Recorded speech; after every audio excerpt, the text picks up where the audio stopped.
Michael menerobos masuk. Ia lalu duduk dengan kaki tersilang di atas sofa yang sudah berwarna usang. Apakah ibumu tidak di rumah? Jika ia berada di rumah, aku tak akan membiarkanmu menerobos masuk. Michael mengedarkan pandangannya ke sekeliling rumah Eva, seolah ia tengah menilai apa yang ada di dalamnya. Kemana ia pergi dengan kondisinya yang seperti itu?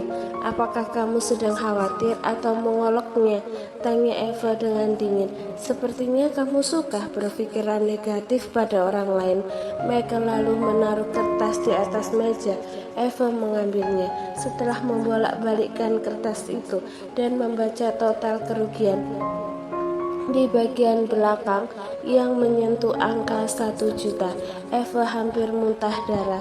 Dari mana aku bisa mendapatkan uang sebanyak ini untuk ganti rugi? Kamu bisa melihat sendiri bahwa aku tidak memiliki apa-apa. Michael masih memiliki ekspresi yang santai. Ia lalu menatap ke arah Eva dengan tatapan mengintai. Kamu tidak harus membayarnya dengan uang. Eva refleks menyilangkan tangan di depan dadanya. Aku tidak akan menjual diri. Lagi pula kita sama-sama menderita kerugian. Aku bisa melaporkanmu atas tindakan pemerkosaan. Michael tertawa mengejek. Kamu akan ditertawakan saat mengadukan hal itu. Ingat, kamulah yang menggodaku lebih dulu dengan memelukku seperti koala. Aku bisa dengan mudah mencari bukti CCTV untuk membela diri. Tapi jika aku melaporkanmu atas tuduhan kekerasan fisik karena menggigit dan juga mencuri dompetku, maka nasibmu akan berakhir di penjara. Eva kehilangan kata-kata. Ia menggigit bibir bawahnya dengan wajah yang tampak frustasi. Tidak bisakah kamu bermurah hati? Pinta Eva dengan suara yang lebih lembut. Michael berusaha keras menahan tawa. Baru saja wanita ini berbicara dengan dingin padanya, namun kali ini ia sudah berubah seperti kucing jinak lagi. Ia juga tidak tahu kenapa sangat ingin mengganggu wanita ini. Masalah tentang ganti rugi hanyalah sesuatu yang sengaja ia buat-buat. Aku tahu kamu tidak memiliki uang untuk membayarnya. Kamu bisa memilih dia cara untuk melunasinya. Eva menatap pria tampan di depannya dengan penuh tanda tanya. Pertama, kamu bisa bekerja menjadi pesuruhku yang harus datang dan membantuku kapanpun aku memintamu untuk datang. Aku akan menghitungnya sesuai upah kerja per jam pada umumnya dan memotongnya pada hutangmu. Eva termenung. Otaknya segera mengkalkulasikan berapa banyak waktu yang akan ia butuhkan untuk melunasinya. Namun ia menemukan hasilnya begitu mencengangkan. Butuh bertahun-tahun ia bisa melunasinya. Lalu cara kedua, tidurlah denganku 10 kali, lalu aku akan menganggapnya lunas. Itu jauh lebih cepat, bukan? Tanya Michael dengan senyum ambigu. Sejak bertemu dengan Eva, pikirannya selalu terganggu dengan wanita ini. Entah itu karena dia adalah wanita pertama yang berani melakukan kekerasan padanya, atau karena hal lain. Dia berniat untuk menahan wanita ini sementara di sisinya untuk mencari tahu alasannya. Eva melebarkan matanya setelah mendengar tawaran kedua. Ia mengambil sapu di sudut ruang tamunya, lalu menganggukkannya pada Michael. Keluar. Michael terkejut pada reaksi Eva yang tidak ia duga. Apa yang kamu lakukan? Apakah kamu ingin melakukan kekerasan lagi? Tanya Michael sambil berdiri menjauh dari sapu kotor yang diarahkan padanya. Ia wanita paling aneh yang pernah ditemuinya sebagai superstar dengan tampang yang menjual. Ada banyak wanita yang menatapnya penuh pemujaan, bahkan rela melemparkan diri ke dalam pelukannya secara sukarela. namun wanita ini memperlakukan dirinya seperti lalat dengan mengusirnya menggunakan sapu. Keluar sebelum aku akan membuatmu terluka lagi dan tidak bisa melakukan syuting selama satu bulan kali ini, ancam Eva. Michael meloncat ke sana kemari menghindari sapu kotor di depannya. Ia baru tahu ada orang yang masih menggunakan sapu semacam ini untuk membersihkan rumah, sementara alat pembersih ruangan otomatis sudah banyak digunakan. Letakkan barang kotor itu. Apa kamu benar-benar tidak takut di penjara? Eva membuka pintu rumah lalu mengarahkan sapunya pada Michael seolah ia sedang menggiring serangga untuk keluar dari rumahnya. Aku tidak takut karena kamu akan menuntutku karena kekerasan, maka aku akan melakukan kekerasan padamu lagi jika kamu tidak pergi. Lagi pula hukumannya akan sama dan tidak dikalkulasikan. Michael tercengang. Wanita ini seperti kucing kecil yang menggemaskan dan lugu sebelumnya, namun kini ia menjadi anjing lagi yang menunjukkan taringnya.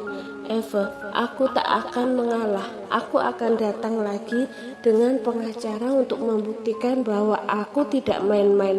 Brak, pintu rumah Eva yang usang ditutup tepat di depan wajah pria itu.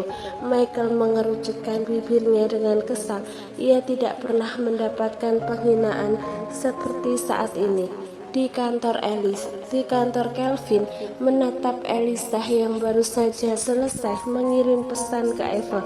Kini dalam ruangan itu hanya tinggal mereka berdua. Setelah diperintahkan untuk keluar, Kelvin memeluk Elisa dan menyandarkan kepalanya di pundak Elisa. Ia diam-diam mengarahkan hidungnya ke Elisa dan menghirup dalam-dalam aroma wanita dalam pelukannya. Kenapa kamu masih mempertahankannya?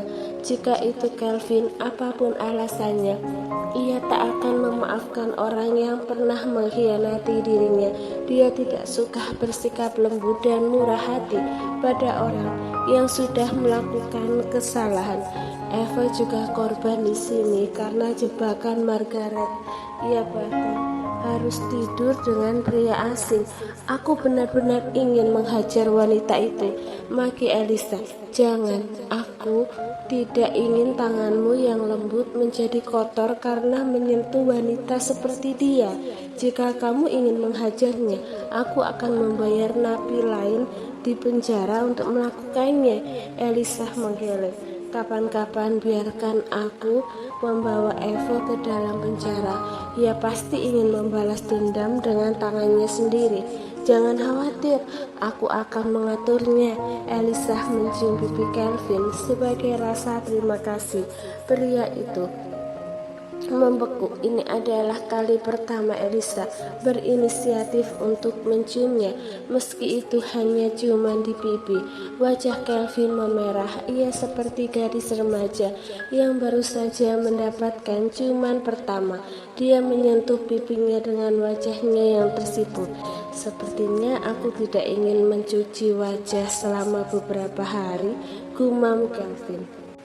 Elisa menatap wajah Kelvin. Entah kenapa wajah dingin pria ini kini tampak seperti wajah putra mereka saat mendapatkan mainan kesukaannya.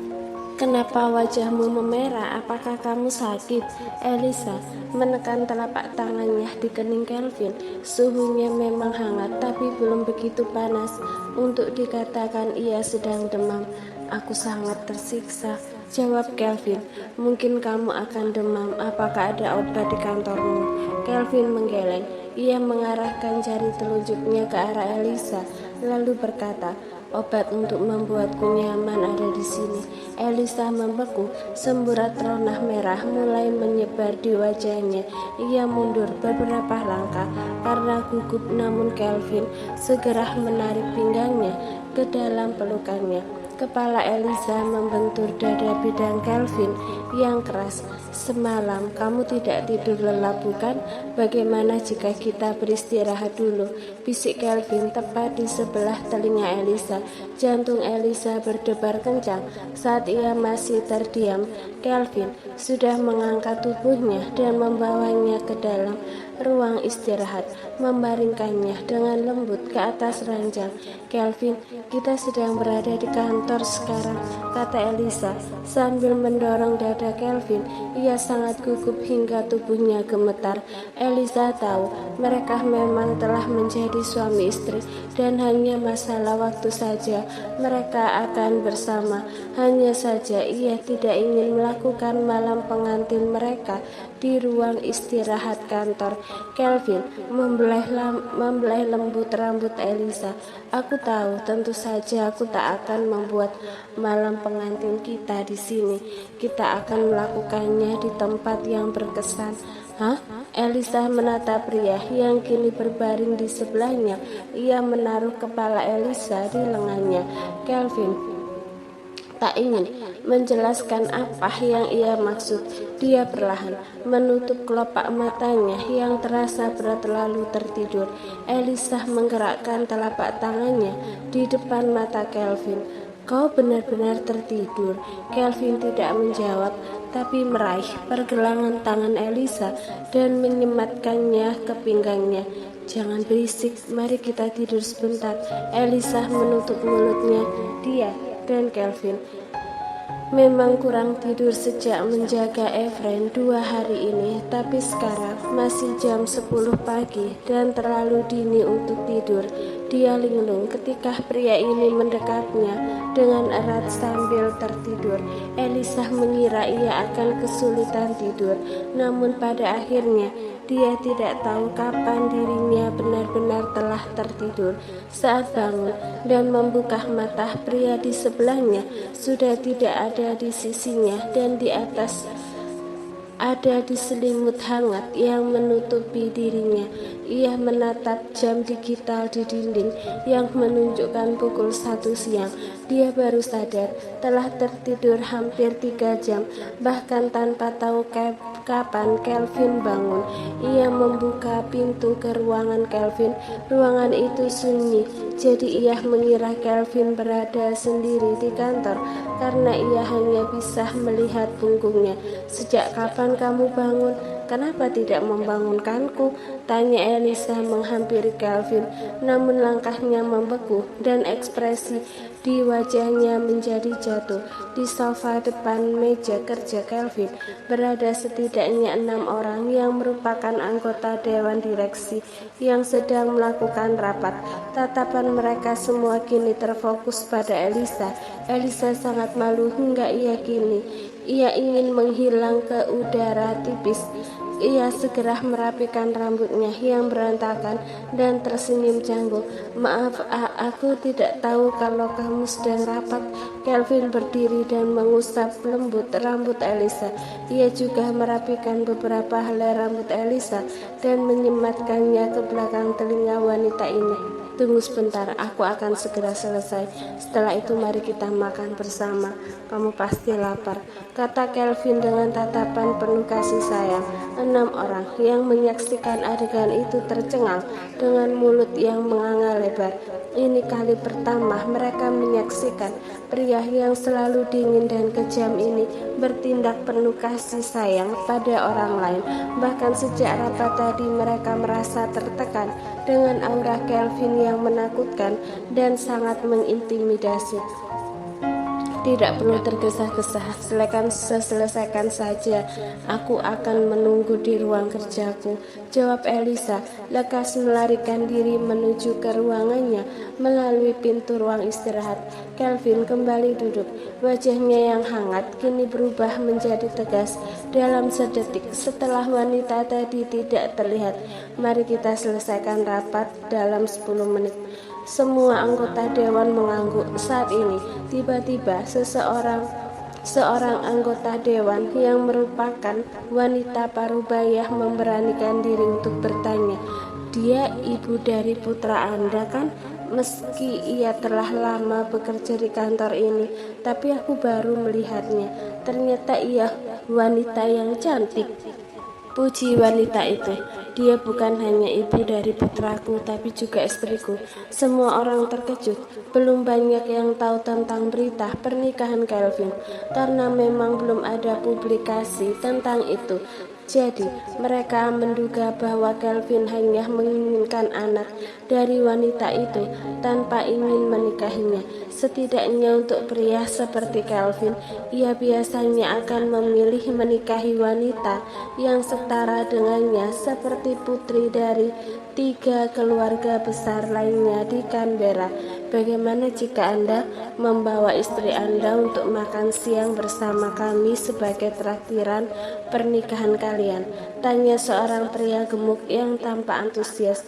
Beberapa dewan direksi memutar bola mata mereka secara bersamaan ke arah pria yang begitu berani itu. Kelvin jarang melakukan jamuan makan bersama. Itu setidaknya terjadi setahun sekali di pesta ulang tahun perusahaan. Siapa saja masih ingat bahwa makan satu meja dengan Kelvin yang ada hanyalah rasa tertekan dan makanan terasa sangat sulit untuk ditelan. Baiklah, mari kita makan siang bersama. Jawaban Kelvin membuat semua orang tercengang.